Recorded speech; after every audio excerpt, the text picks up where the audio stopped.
Cannons under fire. We have here a situation where higher education is being called upon to not just diversify its curriculum, but decolonize it. And this is a very bold provocation, and there's an urgency to this call, and it's happening in South Africa. Here we have the image of Rhodes Must Fall, Cecil Rhodes statue coming down to major universities in South Africa. It's happening in England, it's happening in Mexico, all over the US.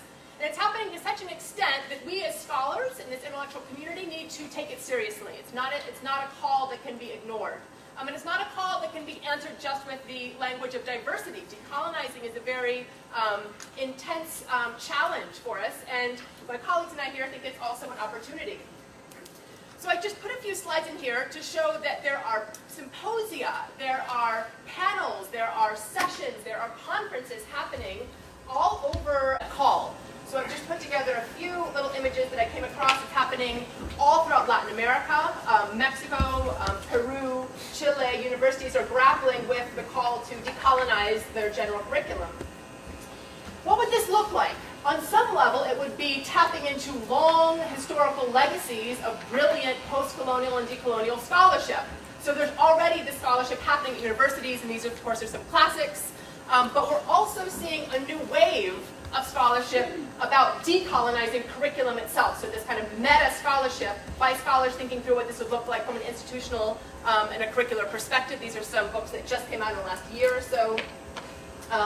More conversation in International Inclusions Day, racial justice and decolonization, even here at AU. So as you all know, we at AU are struggling with being targeted by outright white supremacist hate groups, and we're trying to protect our students from a campus life perspective, but also we need to be thinking about from a curricular perspective, how do we forge ground in our various disciplines and across the schools and our various units to really think through the root causes of some of the backlash and racism we're seeing right now. These are deep issues that cannot just be kind of band-aided over with little panels here and there. So my colleague, Professor Matt Lawn, put forth an article last year in the Eagle about decolonizing curriculum. It built off of a memo that I've been working on benchmarking, how universities around the country are really trying to tackle this and include it into core curriculum. And also we've got these amazing initiatives on campus, the Critical Race, Gender, and Cultural Studies Collaborative, and the new Anti-Racist Research and Policy Center, my Professor Kendi over at SIS in the Department of History.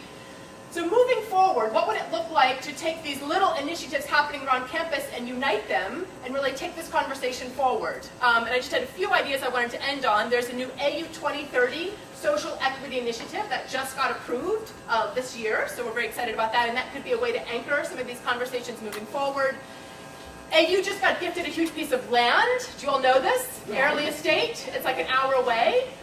This is in an area that has indigenous presence. So decolonization is not a metaphor, indigenous scholars have told us. This is actually an issue with genocidal displacement of Native people and enslavement and the profit that accumulated because of that enslavement and displacement. So thinking through the land tenure issues from a tribal rights scenario and the sovereignty of Native Piscataway communities around this area, and making use of our resources to help decolonize not just ourselves, but also the broader communities that we're in and working with and serving. So on that note, I'm going to hand the mic over to my colleague, Professor Malini Ranganathan, to think through more specifically what decolonizing our curriculum could look like.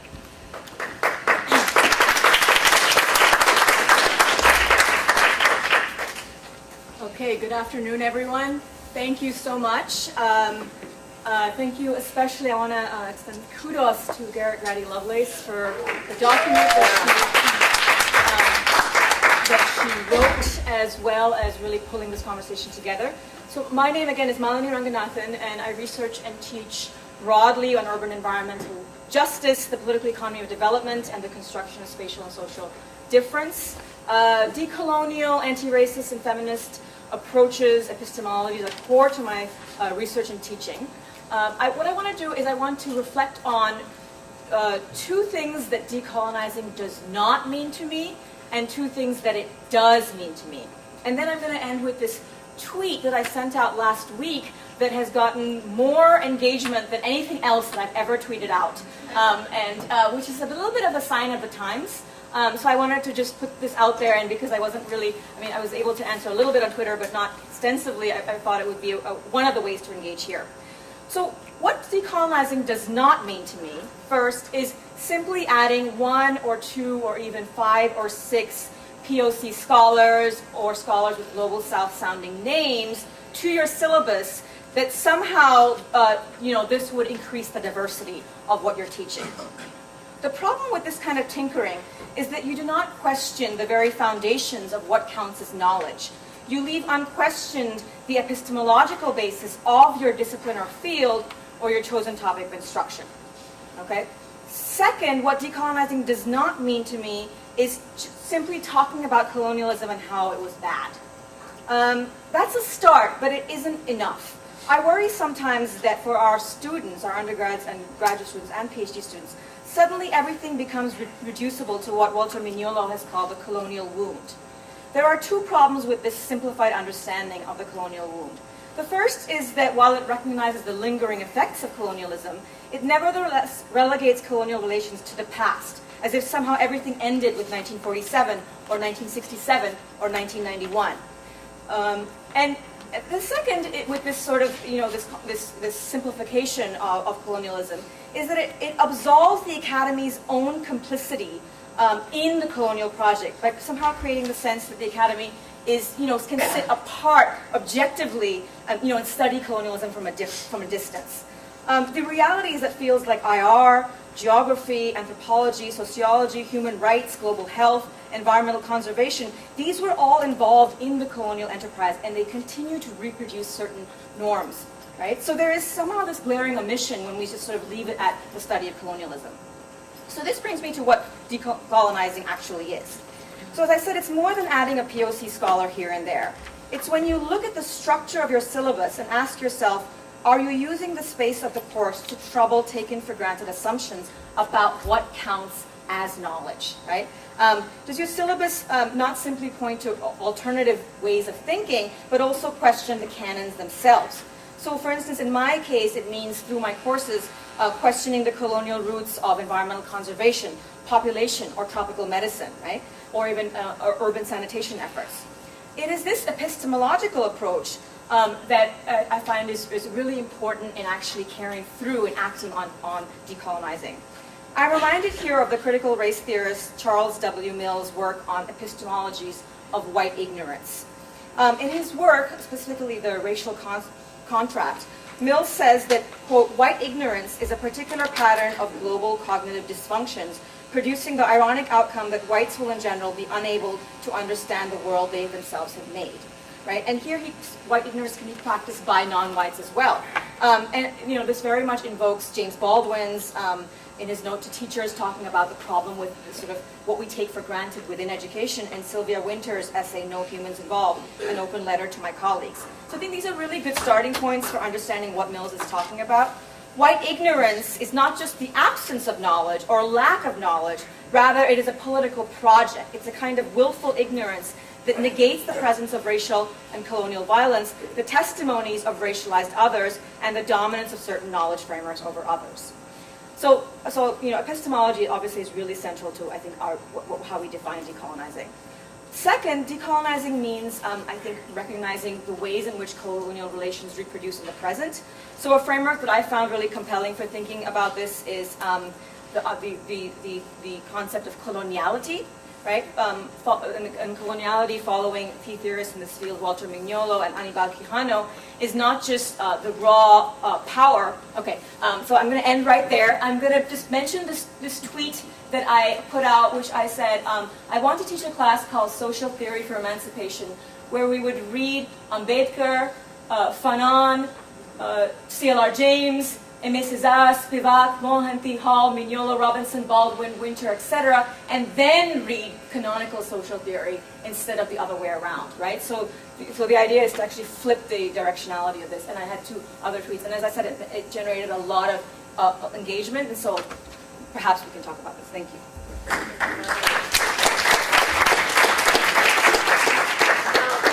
My colleague Randy Persod from SIS. Can you hear me at the back? Yeah. So I've got a real problem. I'm in a field called international relations, which I believe actually is a participant in the production of knowledge that helps to run empire today, not long ago. Empire is still alive and well, it's taken a different form. It continues to be violent. That's the distinguishing feature of colonialism. Massive violence. I've actually tracked it. If you count how many years, what we used to call the colonies today, the third world, didn't have a European country, the United States included, in which there was violence being carried out against them. We need to talk about that. That would be a good period to actually study. It's not there. The kill ratios between troops and those in the colonies. So that's one thing. Colonialism was a long-term project. It took hundreds of years. Neocolonialism has taken a different form with different kinds of legitimizing knowledges. And I want to say that while colonialism and imperialism as the hallmarks had violence, they also had the ideological apparatuses were extremely important, and we know that this is not an audience where I have to insist on that. And there are various forms of consensus and rewards, and as Edward Said always reminded us, collaborators. The thing is, what do you do with decoloniality? You don't have the same instruments. Colonialism today is still violent. I mean, if you look at what's going on in the Middle East, in Iraq and in Syria and Yemen and so on. So what I worry about is that I worry about the domestication of radical knowledges that become housed on panels and so on and so forth. It's a kind of cosmopolitan inclusion. And, you know, I read Gramsci, my first book was on Gramsci. I mean, I have to ask the uncomfortable question. We should pose this question. Are we really attempting to fracture and produce counter-hegemonic knowledges? Or are we, in a sense, facilitating the totalizing ideology of providing international service? Which I don't believe we prefer. This university still had contracts. There are a lot of people here who had contracts with the Iraq War. It is true. I was called by the Pentagon a few times, actually, I can tell you, to review CVs, to hire people doing cultural work. So if they could call me, you could imagine. So the thing is, we really got to face up to this. I mean, decoloniality need not be pleasant. It need not be domesticated. What we should do is really be brave and to confront the nakedness of it, which is basically continuing violence that began several hundred years ago and has continued without any pause. That's the task before us.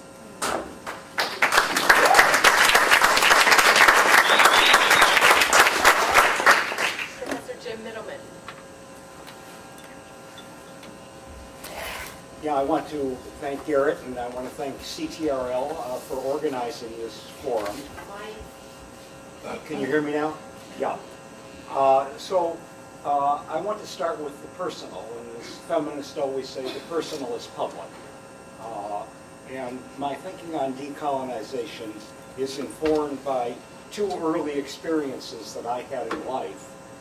One, I was a student at the University of East Africa in Uganda, and I had the good fortune of coming across Ngugi wa Thiong'o, who's Kenya's foremost novelist, social critic, playwright, serious contender for the Nobel Prize.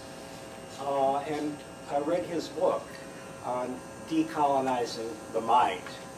What does it really take to decolonize the mind? And in that context, he wrote in a very compelling way about the images that come through the English language, the type of material that was taught in the curriculum at the University of Nairobi, where he was posted. And the other experience is that I was at the University of Dar es Salaam in Tanzania as a visiting professor. And what we said at a new university was, why adopt the curriculum from the West? Why have departments? Why have the disciplines? And we had long debates, and we started a new curriculum there, which was appropriate for the context. Now, as I reflect on these experiences, I derive lessons. One is about the epistemological exclusions. What has been excluded from the stories that students and others were told at the university about their histories. I mean, the colonizers erased the stories. This was their project. And the point here is to interrogate the history and to rewrite the history. The second point is the importance of reclaiming the narrative. The goal is to gain control of the stories that are told in the academy and in the school systems in general. Now let me turn to the United States, which is a post-colonial country. I want to emphasize that our universities in the United States started out as colonial universities.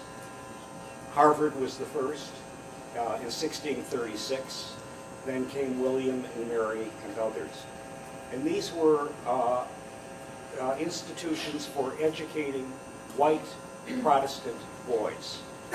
White Protestant boys. This is what they were about.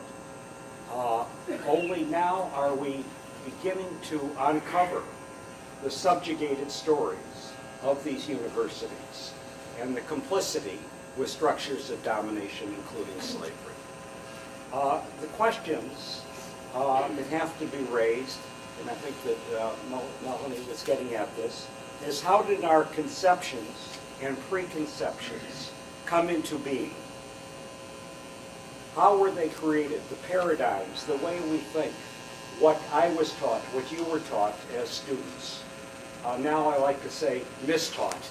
I had to re-educate myself and take a period without doing any research or writing. Who and what has been excluded from the kinds of education at American universities? Our students certainly come into my classrooms. For example, I teach a course on masterworks in African studies. They come in with preconceptions. This is what is taken as given from the students. And we have to examine these preconceptions. So how to go forward, what to do. I think the first step is unlearning. Students have to be asked to examine their apparatus, the common sense that they come in with, the language of power that they bring to the classroom. Secondly, it's important to pluralize knowledge, expose students to different value systems, different normative systems. I think what we do as faculty is try to turn the lights on about how to be democratic citizens and live in an ethical manner.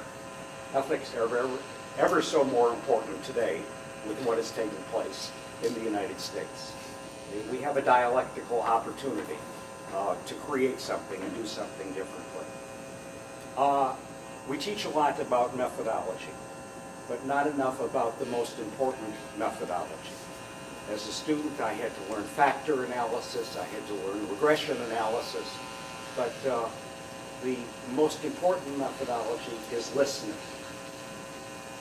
Learning how to listen, how to hear.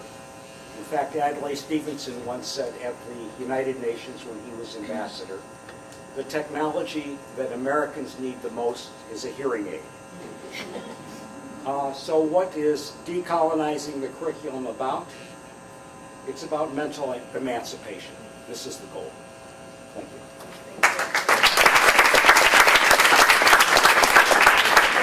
Professor Wanda McFall-Williams and David Vine from College of Arts and Sciences join with thoughts.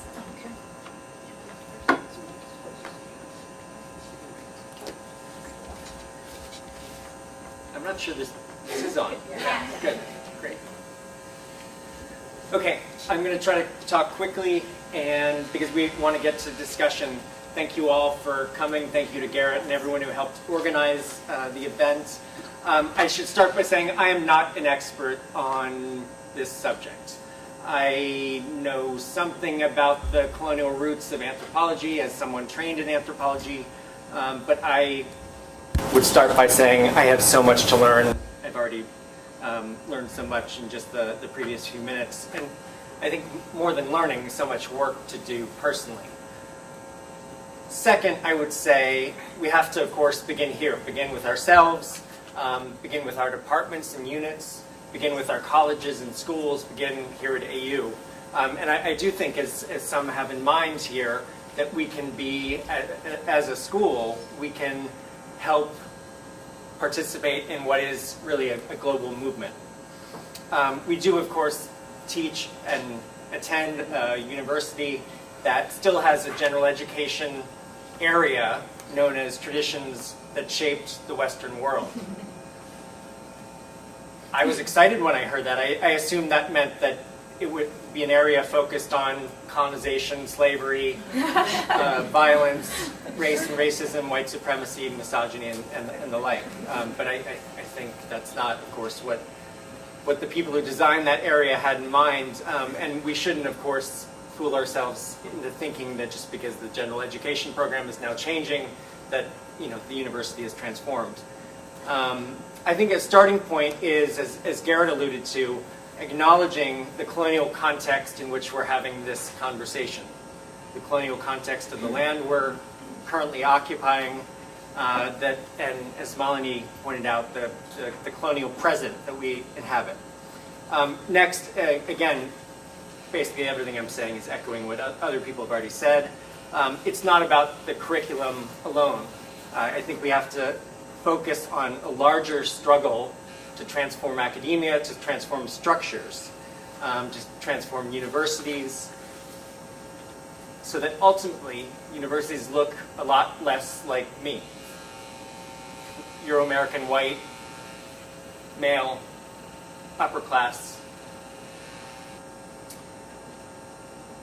Fifth, and quickly, I think we have to center colonization and decolonization as ongoing foci in our curricula, in our work at the university.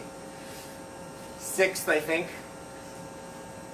we have to get administrators here at AU to recognize ongoing colonialism as a problem and the colonial nature of our curricula, of our departments, of our disciplines, and the importance of decolonizing all of the above. We have to get administrators to commit to change. There is a problem, we need to change it. Thus, it, of course, requires work. There's a lot of work to do. If we just continue with the status quo, obviously nothing will change. I have some suggestions for action, and hopefully we can get, I'm sure lots of people here have them. I would just throw a shout out to, or offer as a small suggestion as part of the ongoing debates and conversation about the new core, that the DIV suffix courses and the DIV requirement that'll be part of the new core, that instead of DIV representing diversity courses, instead that DIV could stand for decolonizing inequality and violence. Thank you.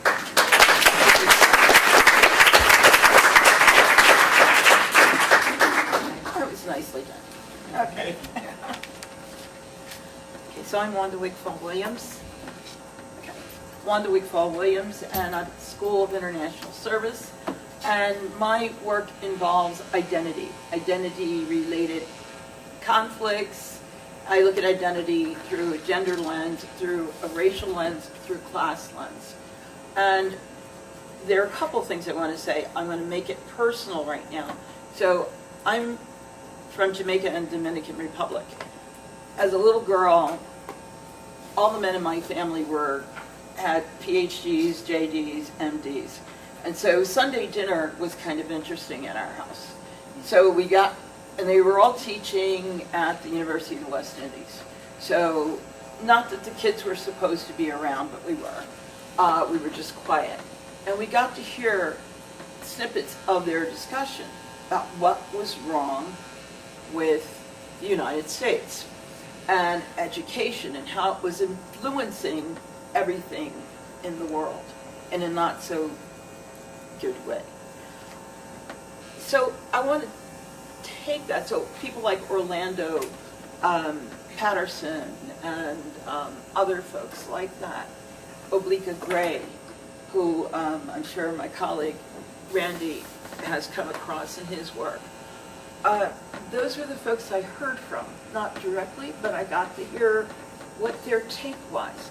So we have, what we've suffered from, I think, is extreme ethnocentrism. Okay? So when we look at these issues, even when we do research, we do it with this perspective in mind that other is lesser. Other isn't lesser, other's just other.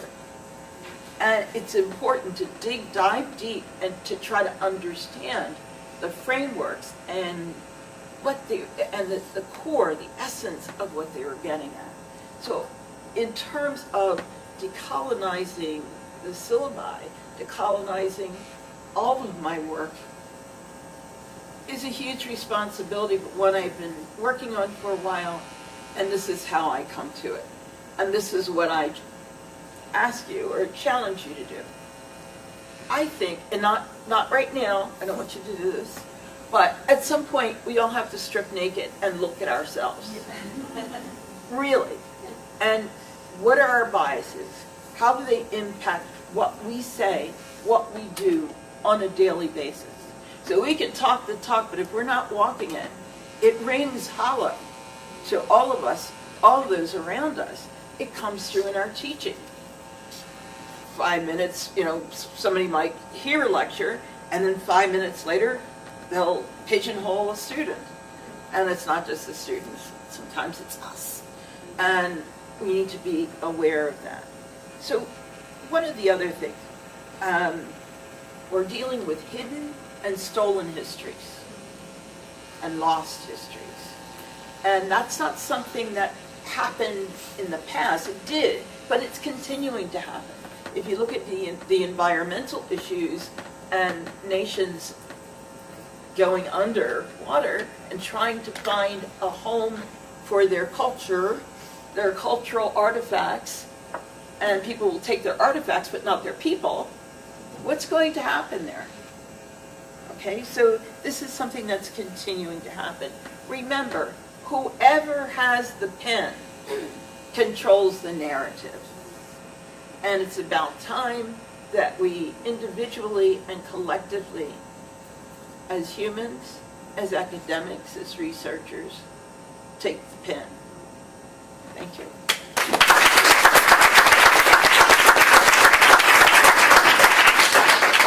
And Erin Collins, a few remarks, and then Betsy Cohn, and then we look forward to opening it up to hearing your thoughts. So thank you so much, Garrett, and thank you, everyone. This has been really fabulous so far.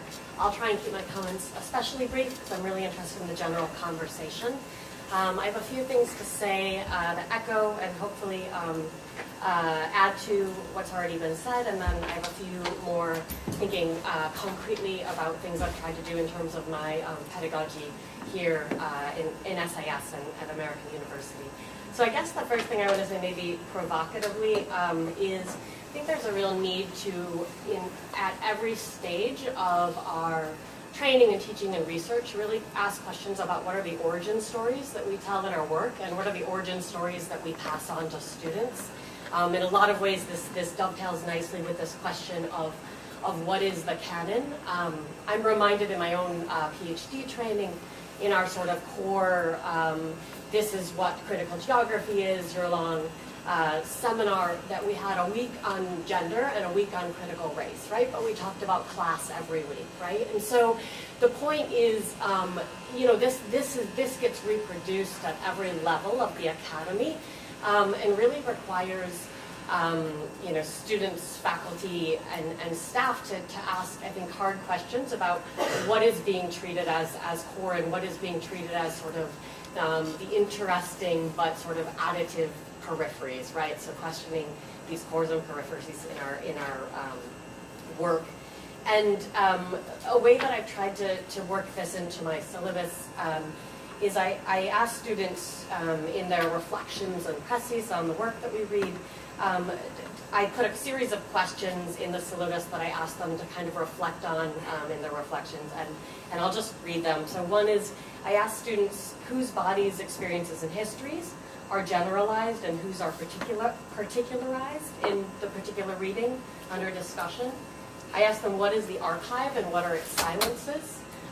Because again, as a number of my colleagues have said before me, a lot of these histories have been actively and violently erased, right? So thinking about the archive as of the residual of white supremacy and of coloniality requires, a radical displacement, or at least questioning of what do we count as sort of the most core and the robust of our sources in our work, right?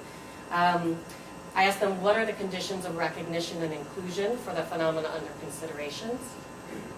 And so I think that for me, all of that has led to, again, concretely, pedagogically, having an amazing group of students who have really led and shaped my thinking in this, doing projects where, given the opportunity to ask these critical questions and upset what is the canon and sort of dethrone our intellectual patriarchs, right? And think about making sure that we put critical race, decolonial thinkers, feminist thinkers, and others alongside and against and not after these sort of the great fathers of sociology or geography or whatever, has really stimulated a bunch of work here at AU that I think is incredibly inspirational, and it's just to say that I think that it needs to be we need to always challenge ourselves and our students to think methods, empirics, and theory together. So again, for me, what that has meant is encouraging, to the extent that students are comfortable in their work for my classes, to move beyond traditional research-based paper to think about what are sources that are not in the sort of colonial archive or in the canon, and to draw on oral histories, material culture, art, film, these other sort of repertoires of powerful imaginaries of decoloniality. So I'll leave it there.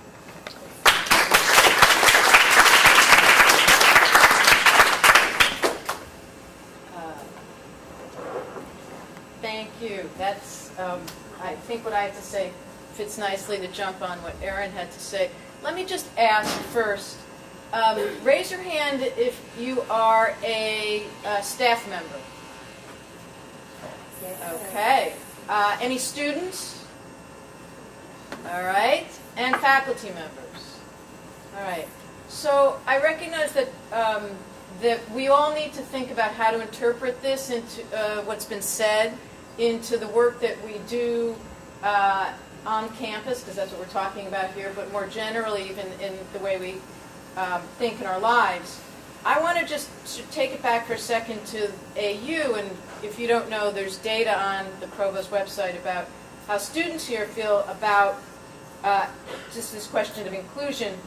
And I know that we're talking about sort of a piece of this, looking at decolonization, but when surveyed in the Campus Climate Survey 2017, it was that 48% of the students, oh, I'm sorry, no, that's it, that 71% of the white students felt that they are included on, that they agree with the statement, I feel included on campus. 59% of Hispanic and Asian students said the same. 33% of our black students said that they strongly support the statement or agree that I feel included on campus. So there, and only 34% of black students said they feel that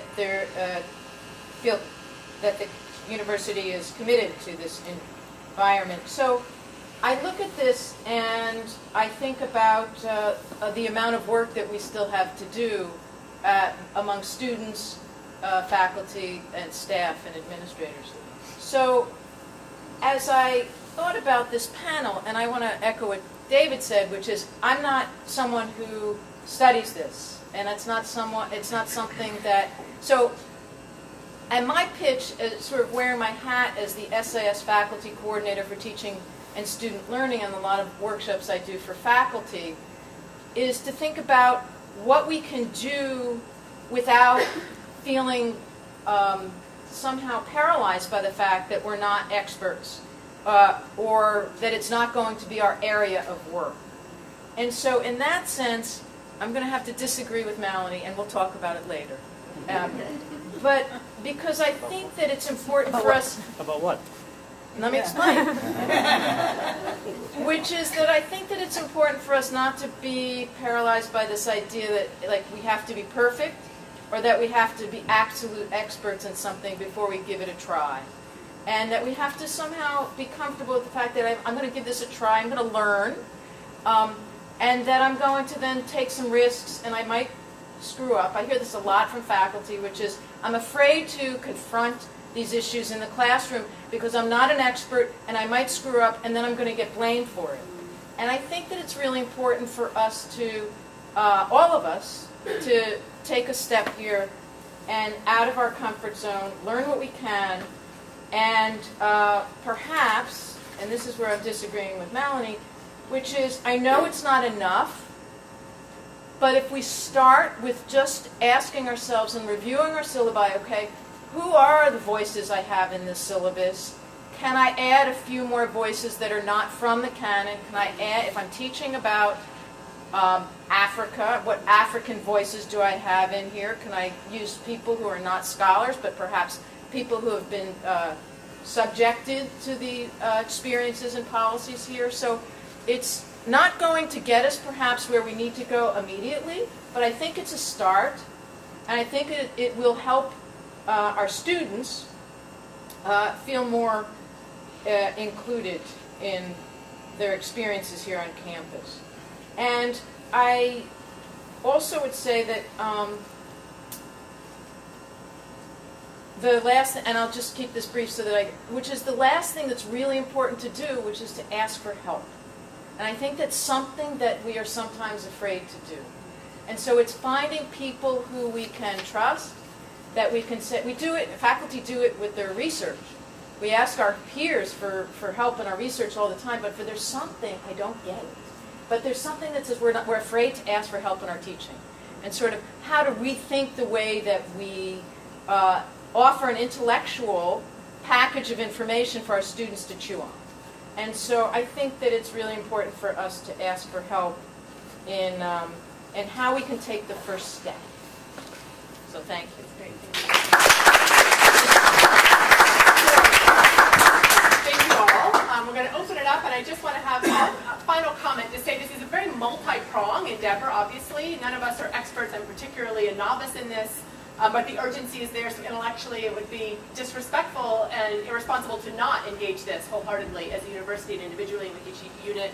So from a teaching perspective, from students, from a staff perspective, the Roads Must Fall campaign went hand in hand with the Fees Must Fall campaign, which is the South African version of tuition.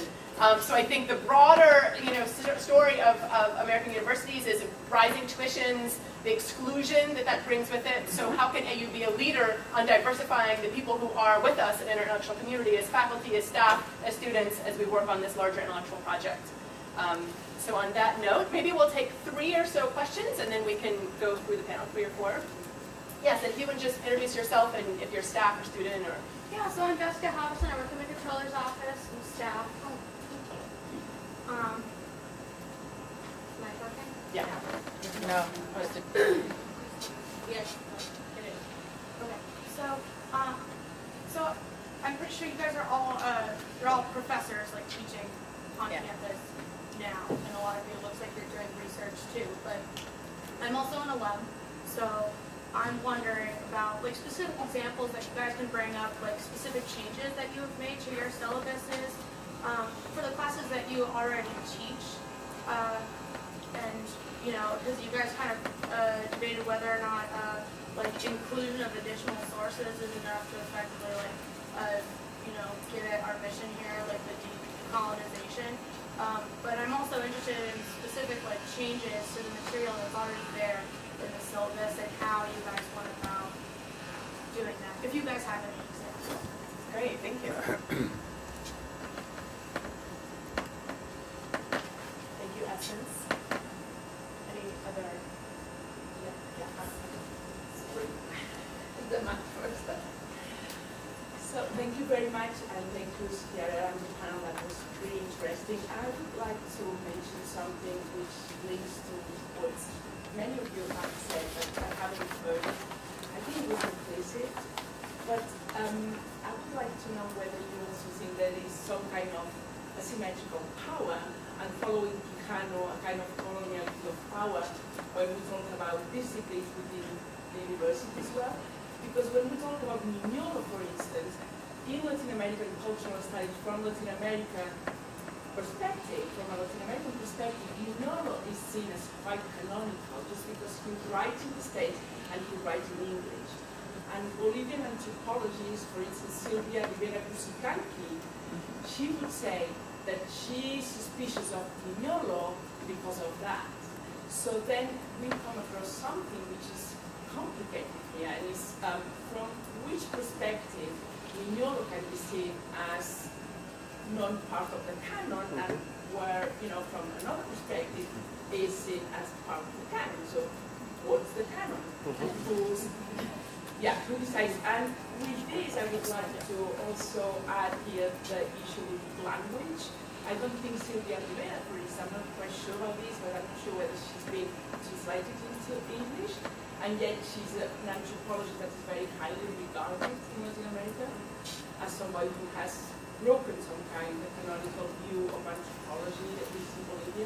So I'm just, while you were talking, my head was just like spinning, thinking about those things. Thank you. Thank you, Gloria, for mentioning names. And I'd like to add another, which is George Aipe, the Ghanaian economist who used to teach on this campus. Was let go 20 years ago. A brief history of that. George Aipe, that his wonderful book, Africa Unchained, describes, he's not an anthropologist, but describes the ways in which both colonialism and the current regimes violate the traditional cultures of Africa. George, 20 years ago, was considered both as Ghanaian and African because he had criticisms for the regimes. And he noted that the current generation of countrymen who suffered indirectly from colonialism, but directly from corrupt and completely bumbling regimes. I would say, can we bring George back to listen to Virginia? That shirt. You could be an esteemed speaker at our September version of this panel. Wow. So, maybe another question or two, that's I guess. See it. Are you all remembering all these questions? You're a split sort of between focusing on the canon content and focusing on the teaching. I wanted to go back to the first question more around the teaching. I'm Rebecca Coughlin, I work in SIS and I work on diversity and inclusion there. We've been having a bit of this conversation over the course of the year at SIS. And one thing we run up against relates to some of what Betsy mentioned at the end. I would be interested in any of your thoughts on how to incentivize taking the steps to decolonize one's curriculum. So if you think about a particular faculty member, there are a lot of pieces of our system that de-incentivize that. If your SATs aren't good, that could be really problematic, especially term faculty. It's a lot of work to change your syllabus if you're teaching the same course, especially if you have a large teaching load. I hear more and more faculty around our building who feel like this is important, but there's also a lot of time constraints and there's concerns about evaluations, about sticking around here, all of those things. Taking a risk, taking that first step can be really difficult with the current system. So what are some thoughts amongst a range of different faculty with different experiences about how we could shift that so that it is actually more inviting to take some of those steps? Good question. Do you have one question? We'll take one more. Are we going to get responses to these questions? Yeah. Yeah, just give us your questions and walk away. So this is from, I guess, a campus climate survey perspective. I'm with the University Library, but going back to the campus climate survey, I think you mentioned, Betsy, that 34% of African American students felt included. I'm wondering if we explored other factors from the students that answered negatively to that to see how decolonization plays into that question or their responses, whether there are any larger themes that relate to things in the syllabus or outside of that, thinking about the campus from a larger perspective that may have influenced their feelings. Great question. So maybe we can start with Wanda and move down, or anyone first? Okay. I know nothing about the provost survey, and so it would be unfair for me to talk about that. Wanda, put your go real close to the mic, please. Thank you. Okay. As close as it can go. All right, so let me talk about changes that I've made to my syllabi. For example, it dawned on me that I hadn't really been talking about Native and Indigenous peoples throughout the Americas. And so that was a big gaping hole. But I really wanted to investigate thoroughly. One of the works that I have added now, and I'm looking for more, and I have a few that I'm still reviewing, was Genocide of the Mind. And Gabriel Horn is one of the authors, is the author of the piece, but it's an edited book with lots of other authors. And when we talked about Genocide of the Mind, when I presented this to my cross-cultural, intercultural communication class, all of whom are freshmen, they were really excited about it and decided, okay, I want to take this further. Can I do my project on this? My final project? Sure.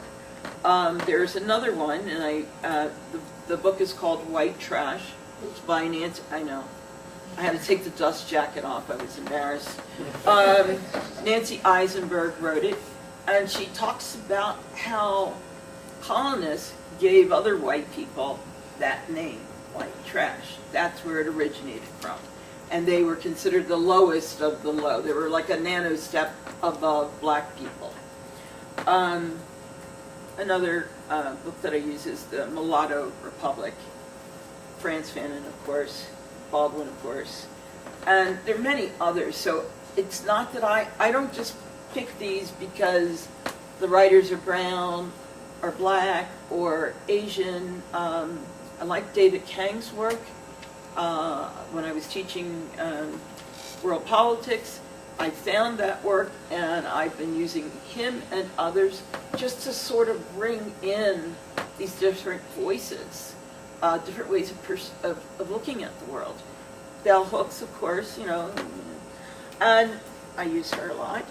So I also use poetry in different kinds of materials because there's so much richness in, if you read a poem, I like poetry, but even if you don't, if you look at song lyrics, you can learn an awful lot about a person and what they're rapping about, what they're singing about, even if they're, say, they're a violinist, how they play, how that transforms not just them, but the audience. So that's how I go about it.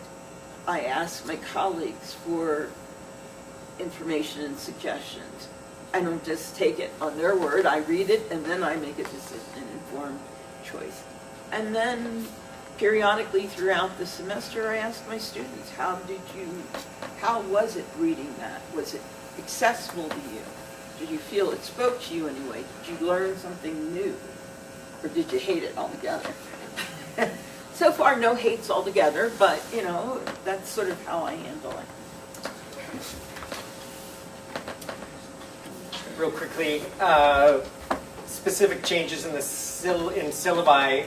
So I made the classic mistake of having a token week in a theory class that others speak back to the canon, something to that effect. Don't do that. Radically rethink and reshape every single week of a semester.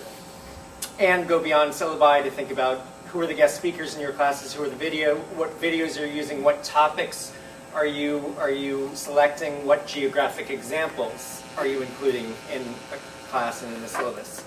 Nuria asked really hard, complicated questions that I think we need to just continue to debate and engage with, and I can't begin to answer, especially in a short period of time. But really important that she put them on the table. How to incentivize? I think, letting,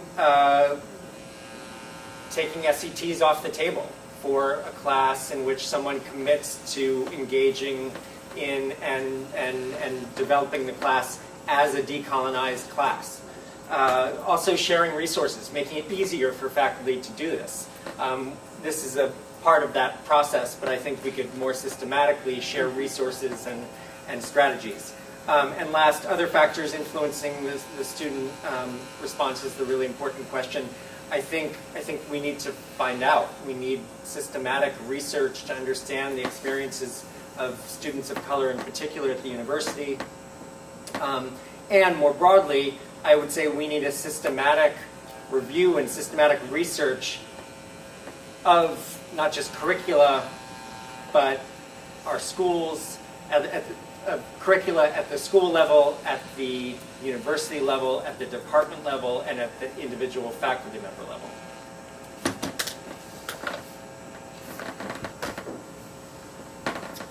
Okay, so I want to start by speaking to Betsy's provocation, because I think it's a really important one.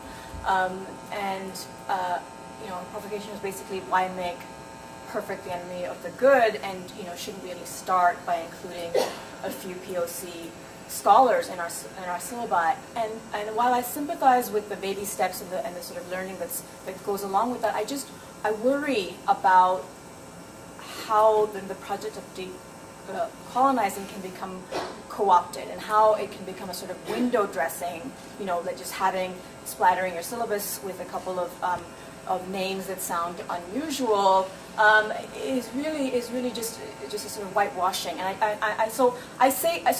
I'm a bit torn here because I know it's a start. I think what you can do to help and to answer this excellent question about what are some practical things you can do is to pair that more superficial diversification of your syllabus with a kind of deeper epistemological questioning. So just to give you an example, I teach a very introductory SISU 250 gateway course on the environment, right? And one of the major themes you always start about when you talk about the environment is population, okay? And you talk about Malthus, and you talk about Marx, and you talk about the debate.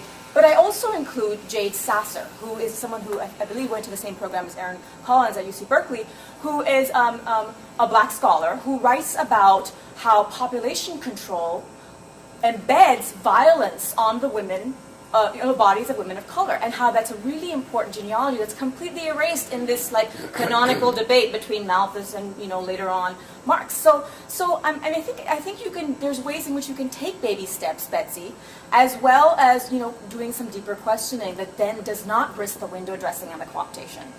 Okay, briefly, the really thought-provoking question on Mignolo, I think just for me raises the point about the fraught relationship between counter-hegemonic narratives and the canon. It's not a straightforward relationship.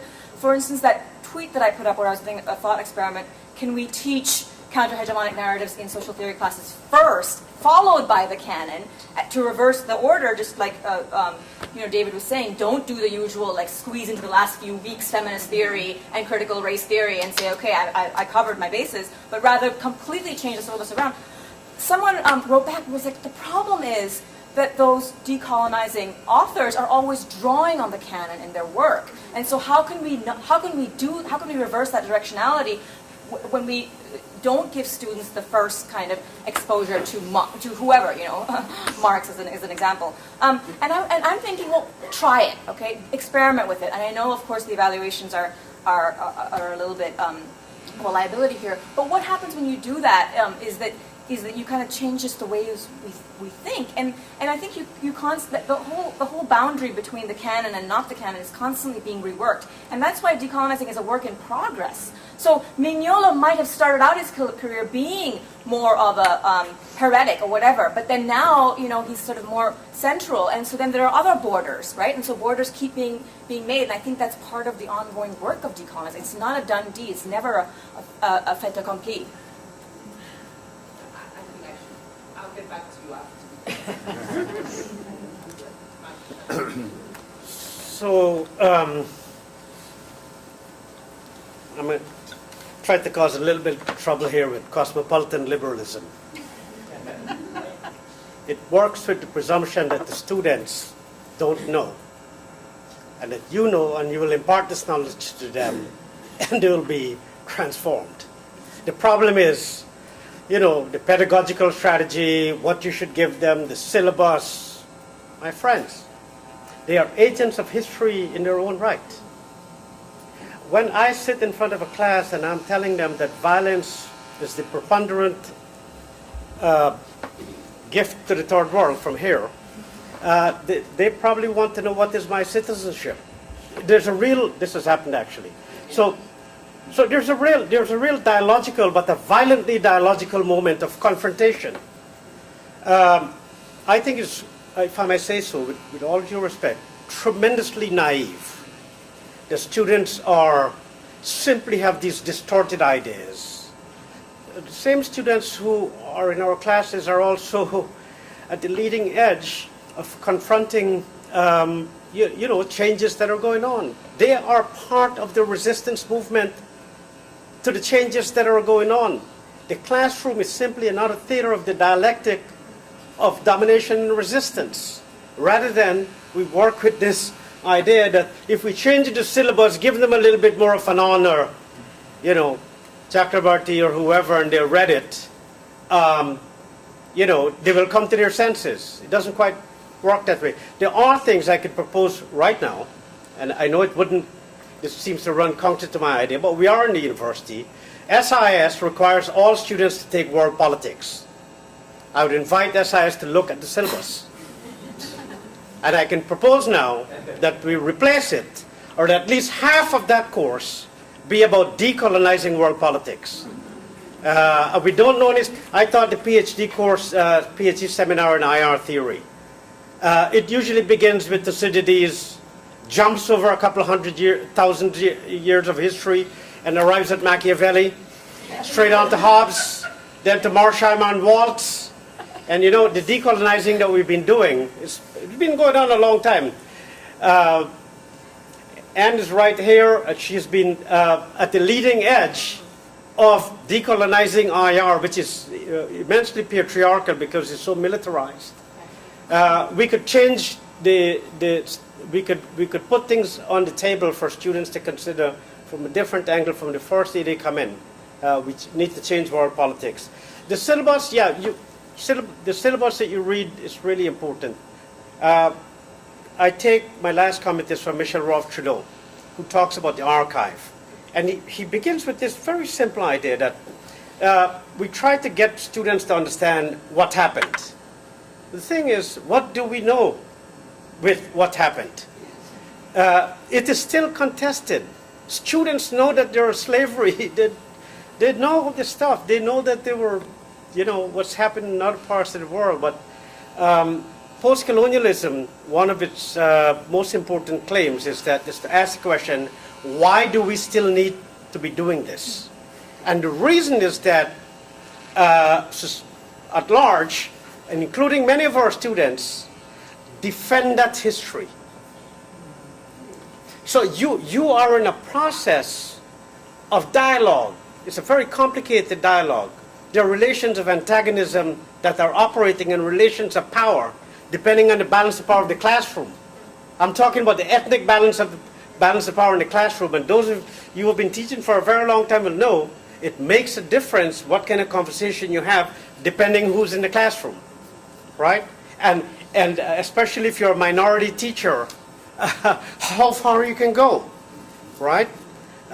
So I'd say that let's put the power back into what we are involved with, and be less comfortable with thinking that we can, this is going to be a smooth transition, and nonchalantly it would happen. It wouldn't.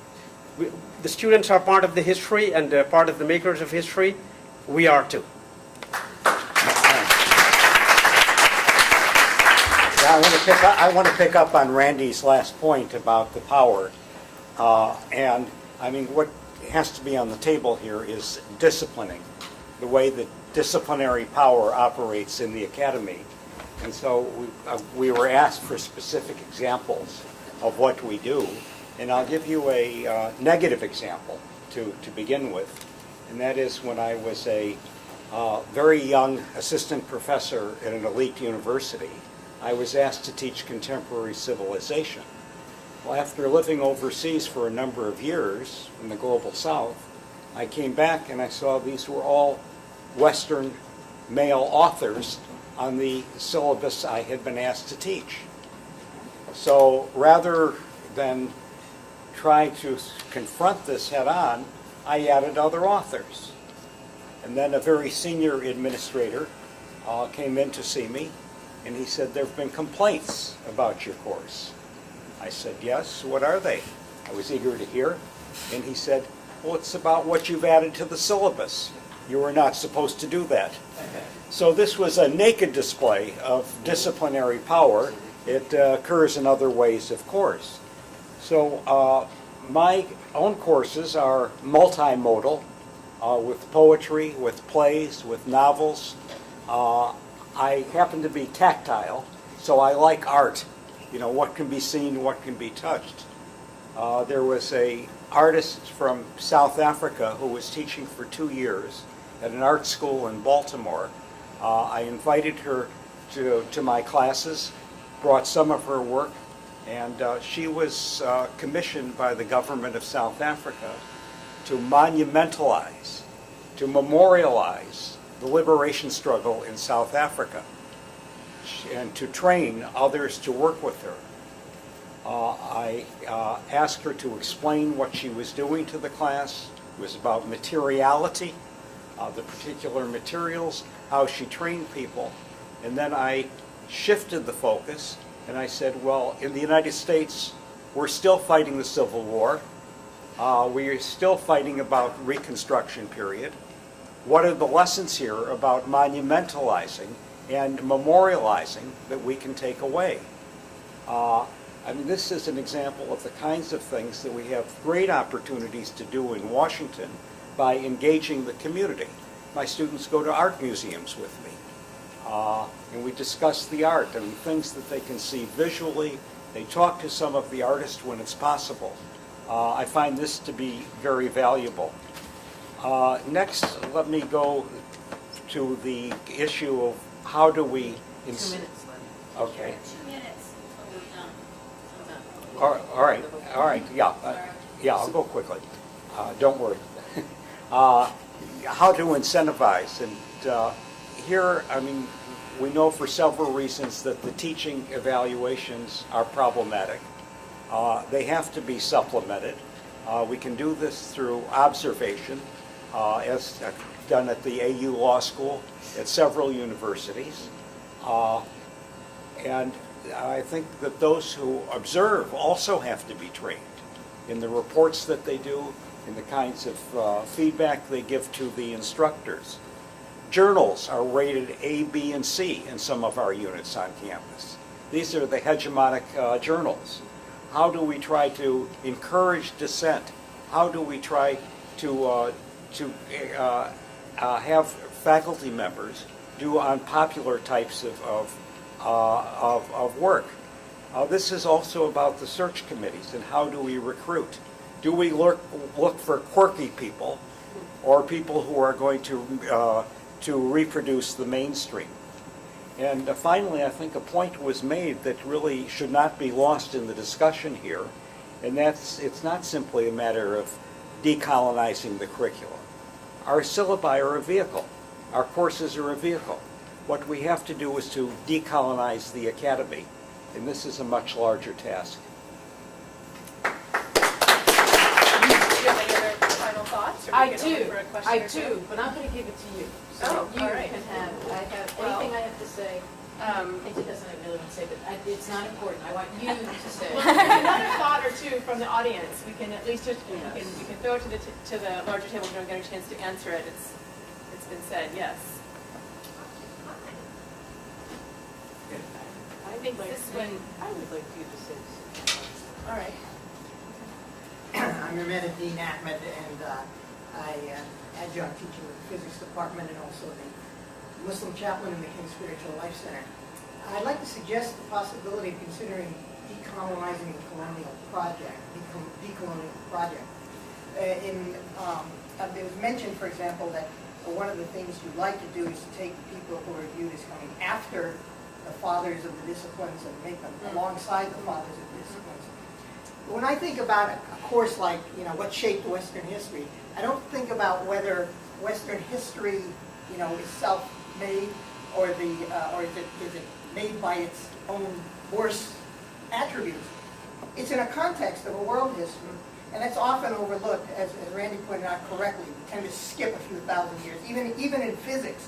When I taught the course on changing views of the universe, they would start with the ancient Greece, and then they would jump to modern Europe. There would be no Copernicus without a Shatter and a Tusi. And in the same way, Arnold Toynbee, who is unquestionably part of the canon, said the father of sociology was Ibn Khaldun, a 14th century Tunisian. So I think that, and came not after but before, not alongside, but before. So I think that that's something we have to keep in mind and may provide means by which we can go about taking baby steps that can actually be more than baby steps because they're going to be quite seminal in their impact. Yes, it's fascinating. I mean, there's an idea, there's a few misconceptions that this project is modernist, when in fact it's a critique of modernity and modernity. And so having the Bhagavad Gita, the Quran be part of what it means to be educated is a way of breaking through the canon and having multiple canons and lineages as part of what it means to be a general curriculum. Excellent point. Other thoughts? So you last. Yes. Well, any other thoughts? Maybe one more. When the Dutch. I was just, so hi, I'm Marianne Thompson. I lead Academic Support and Access Center, and I'm wondering what you all think what the role of peer leaders in the classroom is, as we both, is their own education and teaching them how to lead because they're kind of already in there and under your mentorship in a different way, but then also how can they help to diversify the conversations they're having in class? That's great. So that'll be a question that we can continue to answer after this. Maybe another thought that will wrap up a lot of this is the importance of having space for students to reflect on canon making. It's almost like a meta level where they get something in the syllabus and they're also thinking that that's not apolitical in and of itself, and that there's a whole process of deciding things that preceded the canon that we think of as Eurocentric canon. So layering that into general education is a reflective space for canon making as a broader, scholarly endeavor, and the diversity of knowledges that need to be part of that, even as it's an ongoing process, figuring out how that plays out with each syllabus and each unit. So I think on that note, we'll end it. Thank you all so much.